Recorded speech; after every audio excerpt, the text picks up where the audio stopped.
Hello दोस्तों, नमस्कार। SM किसी चैनल में मैं आप सभी लोगों का दिल से बहुत बहुत स्वागत करता हूं।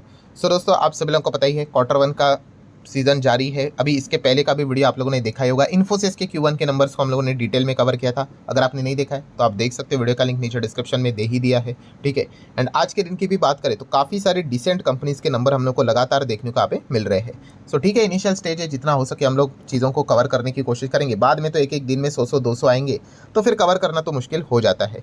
सो क्वार्टर वन के नंबर्स की अगर हम लोग बात करें दोस्तों, तो टाटा ग्रुप की एक दिग्गज कंपनी जो कि जस्ट अभी अभी हम लोग को लिस्ट होते हुए देखने को यहाँ पे मिल चुकी है। यस, यहाँ पे मैं बात करने वाला हूँ इस वीडियो में टाटा टेक्नोलॉजीज के बारे में। सो टाटा टेक्नोलॉजीज की अगर हम लोग बात करेंगे, टाइमिंग देख सकते हो यहाँ पे शाम के 6 बजे नंबर आएंगे ऐसे बोला था। इंपॉर्टेंट वो नहीं है, इंपॉर्टेंट ये है कि 3:30 बजने से पहले आए या फिर बाद में आए। तो आपको यहाँ पे बताना चाहूँगा कि कंपनी के जो नंबर्स है आप यहाँ पे देख सकते हो, लगभग 4 बजे के आसपास है। मतलब मार्केट क्लोज हो जाने के बाद, मतलब जो भी रिएक्शन रहेगा कि भाई बाजार को नंबर अच्छे लगे या नहीं लगे, वो हम लोग को कल के दिन देखने को यहाँ पे मिल जाएगा। ठीक है भाई, अभी आ जाते हैं टाटा टेक के ही नंबर्स को। अभी हम लोग स्टडी करने की कोशिश करेंगे। जब से लिस्ट हुआ है तब से लेके अभी तक आप देख सकते हो chart pattern left to right ही हमेशा मूव होता है, बट ये लेफ्ट टू राइट हम लोग को नीचे नीचे नीचे ही जाते हुए देखने को यहाँ पे मिला है। फिलहाल हम एक ही अच्छी बात कह सकते हैं कि चलो 4 डिजिट में तो चल रहा है, क्योंकि बीच में हम लोगों ने देखा था ये 3 डिजिट तक भी चला गया था, 982 तक चला गया था अप्रॉक्सीमेटली।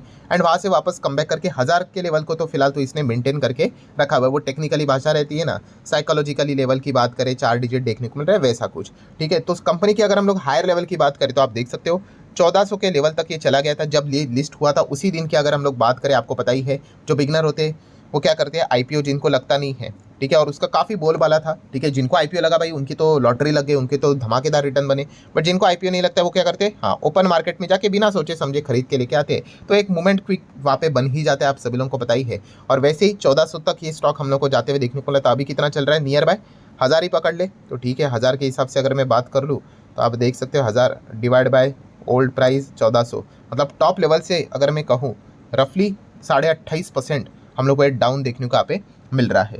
सो डेफिनेटली हम यहाँ पे कह सकते हैं काफ़ी हेल्दी गिरावट इस स्टॉक में हम लोग को होती हुई देखने को यहाँ पे मिल चुकी है। फाइन, अभी आ जाते हैं कंपनी के नंबर की ओर। तो ठीक है, नंबर्स को मैंने ओपन कर लिया। अच्छी बात है कि रुपीज़ इन करोड़ में लिखा हुआ है। ठीक है, सारे नंबर्स करोड़ में ही यहाँ पे होने चाहिए। वो मिलियंस में लिख देते, कोई लैक्स में लिख देते, वरना मतलब एक यूनिट तो होना चाहिए। कोई लैक्स में लिख रहा है तो कोई मिलियन, तो ये बहुत कंफ्यूजिंग होता है। चलो कोई बात नहीं। सो कंसोलिडेटेड नंबर्स को हम लोग स्टडी करेंगे, आप सभी लोगों को यहाँ पे पता ही है। ठीक है, सो सबसे पहले क्या देखेंगे, सीक्वेंस जून मार्च जून सीक्वेंस भी ठीक है। चलो भाई, टोटल इनकम कितना है भाई आपका इस वक्त का, 1292 करोड़ अप्रॉक्सीमेटली। 3 महीने पहले था 1325 करोड़ और साल भर पहले था 1228 करोड़, मतलब 1300 के आसपास। मतलब हम कह सकते हैं ईयरली परफॉर्मेंस बिल्कुल फ्लैट ही नज़र आ रहा है। 1288 था, 1292 है। ठीक है, और क्वार्टरली अगर हम लोग बात करें 1300 के रेंज में था, जो कि हम लोग को 129 मतलब 1300 के थोड़ा नीचे देखने को मिल रहा है। सो ईयरली अगर हम लोग बात करें इनकम की तो यहाँ पे थोड़ा ऐसा फ्लैट ही है। अब भी क्या ही बोले, इतू साई तो बड़ा है। एंड अगर हम लोग क्वार्टरली अगर हम लोग बात करें तो यहाँ पे डाउन है, थोड़ा बहुत गिरावट हम लोग को देखने को मिल रहा है। मतलब यूजुअली इनकम ही कंपनी का फ्लैटिश परफॉर्मेंस दिखा रहा है। नियर बाय अगर मैं बोल दूँ एक लाइन में 1300 के आसपास घूम रहा है, 1290 1288 1325 ऐसा देखने को मिल रहा है। ठीक है भाई, ये तो इनकम देख लिया। इतना करने के लिए खर्चा कितना किया, 1000 का 1000 मतलब 1072 1094 1035 इन लाइन ही खर्चा देखने को मिल रहा है। तो income minus expenditure, profit offer loss मिलेगा। कंपनी तो प्रॉफिटेबल ही है, तो प्रॉफिट भी यूजुअली हम लोग को इन लाइन ही देखने को मिल जाए। बहुत कुछ बड़ा डिफरेंस तो नज़र नहीं आएगा। टैक्स के पहले का प्रॉफिट है लगभग 219 230 252। तो ईयरली क्वार्टरली एनपीबीटी में तो गिरावट नजर आ रही है, बट ये फाइनल प्रॉफिट तो होता नहीं है क्योंकि आपको टैक्स देना पड़ता है। टैक्स के एडजस्टमेंट यहाँ पे होते हैं। चलो आ जाते हैं फाइनल प्रॉफिट की ओर। ठीक है, तो ये प्रॉफिट फॉर द पीरियड और द ईयर देखने को मिल रहा है। तो वो कितने का है, 162 करोड़ इस वक्त का। लास्ट टाइम कितना था, 157 करोड़। और साल भर पहले की बात करें तो 190 कितना, 192 भी बोल सकते हो। तो 191 192 कितना बन गया, 162। साल भर का जो प्रॉफिट है टाटा टेक का वो हम लोग को कुछ हद तक कम होते हुए देखने को यहाँ पे मिल चुका है। रफली आप 28-30 के आसपास ऐसा रफली बोल सकते हो। ठीक है, और क्वार्टरली अगर बात करें 157 करोड़ 162, मतलब फ्लैटिश अप, ज़्यादा कोई बड़ी बात नहीं है। अगर गिन कर भी बात करो तो 5 करोड़ एक्स्ट्रा कमाए हैं क्वार्टरली बात करें तो रफली। ठीक है, ईयरली बात करें तो डाउनफॉल थोड़ा बहुत हम लोग को देखने को यहाँ पे मिल रहा है। और इसी चीज़ का रिफ्लेक्शन आपको अल्टीमेटली कहाँ पे देखने को मिल जाता है, ईपीएस में देखने को मिल जाता है। ईपीएस का फॉर्मूला पता ही है, NPAT minus preference dividend divide by जितने भी number of share hold equity shares रहेंगे उसको डिवाइड किया जाता है। तो कितना है ईपीएस, 3.99 3.88 4.72। तो वही आप लोगों को रिफ्लेक्शन देखने को मिल जाता है कि ईयरली अगर देखा गया तो अर्निंग्स हम लोग को डाउन देखने को मिल रही है। क्वार्टरली अगर हम लोग बात करें तो फ्लैटिश थोड़ा सा अप परफॉर्मेंस हम लोग को देखने को यहाँ पे मिल रहा है। सो ठीक है दोस्तों, नंबर्स को तो हम लोगों ने यहाँ पे ओवरव्यू तो यहाँ पे कर ही लिया है। ठीक है, कैसे रहे नंबर्स तो आपको भी अंदाजा यहाँ पे आ ही चुका है। बिल्कुल ओके ओके परफॉर्मेंस है, कोई बहुत बड़ा धूम धड़ाकेदार आग लगा दी ऐसा कुछ परफॉर्मेंस तो देखने को यहाँ पे नहीं मिल रहा है। ठीक ही परफॉर्मेंस देखने को यहाँ पे मिल रहा है। तो क्या ये नंबर लगातार जो गिरावट हम लोग को होती हुई देखने को मिल रही है, उस गिरावट को थंबाने के लिए यहाँ पे मतलब काफ़ी रहेंगे चांसेस तो थोड़े बहुत यहाँ पे कम ही नज़र यहाँ पे आ जाती है। ठीक है भाई, बाकी की अगर हम लोग बात करें मार्केट कैप, कंपनी का 40,000 करोड़ का मार्केट कैप है। Share holding pattern Tata group में ज़्यादा कोई दिक्कत वाली बात नहीं होती। प्रमोटर देख सकते 55 है, पब्लिक 41 है, एफआईएस एंड डीआईएस देख सकते हो ज़्यादा हम लोग को देखने को यहाँ पे नहीं मिल रहे हैं। मतलब क्या है यहाँ पे कि फिलहाल तो वो यहाँ पे ज़्यादा इंटरेस्टेड नज़र यहाँ पे नहीं आ रहे हैं। तो ये भी एक पॉइंट फिलहाल तो देखने को यहाँ पे मिल रहा है। ठीक है भाई, देन अगर हम लोग यहाँ पे बात करेंगे सबसे मोस्ट इंपॉर्टेंट सवाल यही पूछा जाएगा कि व्हाट नेक्स्ट, अब हम आगे क्या करें। तो देखिए, अगर आप इस कोई भी हमारे वीडियोस को इसीलिए देखते हो कि हम कोई बाय होल्ड या फिर सेल का रिकमेंडेशन देंगे, लेवल टारगेट्स बताएंगे, तो ऐसा बिल्कुल भी यहाँ पे होगा नहीं। आप सभी लोगों को पता ही है, लर्निंग पर्पस के लिए हमेशा मैं सारी चीज़ें आप लोगों को बताता हूँ। अगर आप एक इन्वेस्टर हो तो हमेशा मैंने आप लोगों को एक चीज़ जो बोली है, जो रोज़ डेली के हमारे जितने भी वीडियोस होते हैं उसमें वो रिपीट होती है, और वो होती है बिजनेस। यस, हमेशा मैंने आप लोगों को कहा है कि कोई भी स्टॉक अगर आप किसी में भी जाने का विचार कर रहे हो तो उसके बिजनेस के ऊपर आपको कितना ट्रस्ट है, आपने क्या उसके बिजनेस का एनालिसिस किया है। मतलब जो बोलते हैं ना कि हमेशा मैंने आप लोगों को कहा है कि बहुत सारे लोग प्राइस के चक्कर में शेयर को खरीद लेते हैं। प्राइस मतलब बस मतलब मान लो 100 का है, 200 हो गया, 400, 500, 600 बढ़ रहा है इसलिए खरीद लेते हैं। या फिर अगर यूजुअली देखा गया काफ़ी लोग बस रिटर्न्स के चक्कर के लिए खरीद लेते हैं। देखिए, ये चीज़ें ऑटोमेटिकली आपको मिल जाएगी अगर कंपनी का बिजनेस सही होगा तो। ठीक है, बट जो मेरा जो सवाल है वो वही रहेगा दोस्तों, हमेशा जो मैं आपको पूछते रहता हूँ, जो मतलब मुझे सवाल कमेंट सेक्शन में पूछते हैं कि क्या करें भाई, मैं आपको सवाल पूछना चाहूँगा कि आपने इस शेयर को खरीदा क्यों है। ठीक है, वो सबसे इंपॉर्टेंट चीज़ है।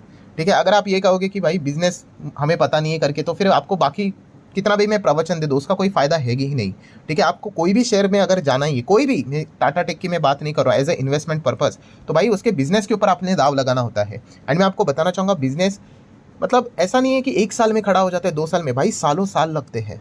ठीक है, मैं आपको बताना चाहूँगा मेरे पोर्टफोलियो में भी कुछ ऐसी कंपनियां हैं, ठीक है, जिनको मैंने कई सालों तक होल्ड किया, आज भी है वो मेरे पास, बट बीच बीच में वो 3-3 साल नहीं चली। जस्ट इमेजिन, अभी 3 साल सोच कर देखिए, जो बिना बिजनेस देकर अगर किसी ने कोई स्टॉक खरीदा होगा, ठीक है, वो 3 साल क्या होल्ड कर पाएगा?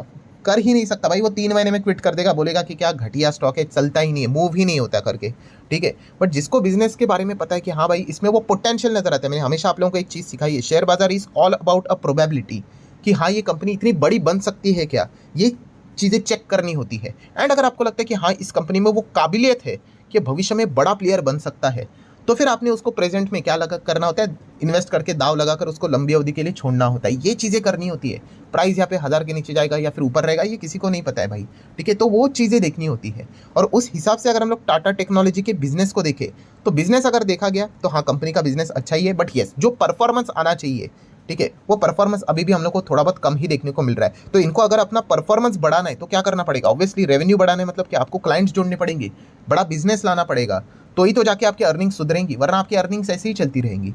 तो क्या आप ये चीज़ें स्टडी कर रहे हो? क्या आप ये चीज़ें चेक कर रहे हो? क्या आपको ये भरोसा है कि टाटा टेक्नोलॉजी आने वाले भविष्य में बड़े क्लाइंट्स जोड़ पाएगा, बड़े कंपनीज के साथ डील कर पाएगा, बड़ा बिजनेस ला पाएगा? ये चीज़ें चेक कर रहे हैं। अगर इस सवाल का जवाब हाँ होता है तो आपने उन कंपनीज में रहना होता है। अगर इस सवाल का जवाब ना है तो फिर आप उस कंपनी में हो ही क्यों, रहना ही नहीं होता है। तो ये इस प्रकार की चीज़ें करनी होती है। मार्केट बहुत सिंपल है भाई, मैं सच बता रहा हूँ आप लोगों को, बट हम क्या कर देते हैं, हम मार्केट को डायरेक्शन ही चेंज कर देते हैं। हमारा डायरेक्शन हो जाता है भाई रिटर्न्स कितने मिलेंगे, प्राइस कितना कहाँ तक चला जाएगा, किसी को नहीं पता है भाई। कोविड जैसी एक्टिविटी हुई ना, अभी के जो जितने भी दाम नजर आ रहे हैं ना शेयर्स के, 50-60% नीचे आ जाएंगे। ठीक है, किसी को पता भी नहीं चलेगा। तो ये जो चीज़ें, उसके ऊपर एनर्जी वेस्ट करना बंद करो। मैंने काफ़ी बार आपको सिखाया है, बिजनेस के ऊपर ही आप लोगों को फोकस यहाँ पे रखना पड़ेगा। आपको चाहे तो कितना भी बोरिंग क्यों ना लगे, बट जिस दिन मार्केट कभी कोलैप्स करेगा, नीचे आएगा, ठीक है, जब स्टॉक भी इंडिविजुअली तो उससे भी ज़्यादा नेगेटिव रिएक्ट करेंगे, उस वक्त आपको समझ में आएगा कि मैं क्या एग्जैक्टली बोल रहा था करके। और याद रखना, ये मैंने चीज़ बहुत बार रिपीट करके आपको बताई है, सिखाई है, कि हमने हमेशा जो प्रिपरेशन करने का होता है वो गिरावट का ही करना होता है। ठीक है, तेजी में तो कोई सवाल नहीं पूछते भाई, ठीक है, जो स्टॉक 10 का 100 हो गया, 100 का 20 हो गया, मतलब 120 हो गया, 200 हो गया, 1000 हो गया, कोई नहीं पूछेगा सवाल, कोई नहीं। ठीक है, बट जब नीचे आते तभी सवाल स्टार्ट होते हैं। तो ये चीज़ें आप लोगों ने यहाँ पे करनी, यहाँ पे आनी चाहिए। थियोरेटिकल लग रहा होगा, बोरिंग लग रहा होगा भाई, बट यही चीज़ें वर्क करती है। ठीक है, रिकमेंडेशन डिकमेंडेशन जैसे वो तो अलाउड ही नहीं होता, बट उसमें कोई आपका मतलब फ़ायदा भी यहाँ पे नहीं है। अगर आपको खुद से सीखना है बाजार, तो आपको ये बिजनेस लेवल पे ही चीज़ें सोचनी पड़ेगी, तभी जाके आपको समझ में आएगा कि हाँ ये कंपनी कितनी बड़ी बन सकती है करके।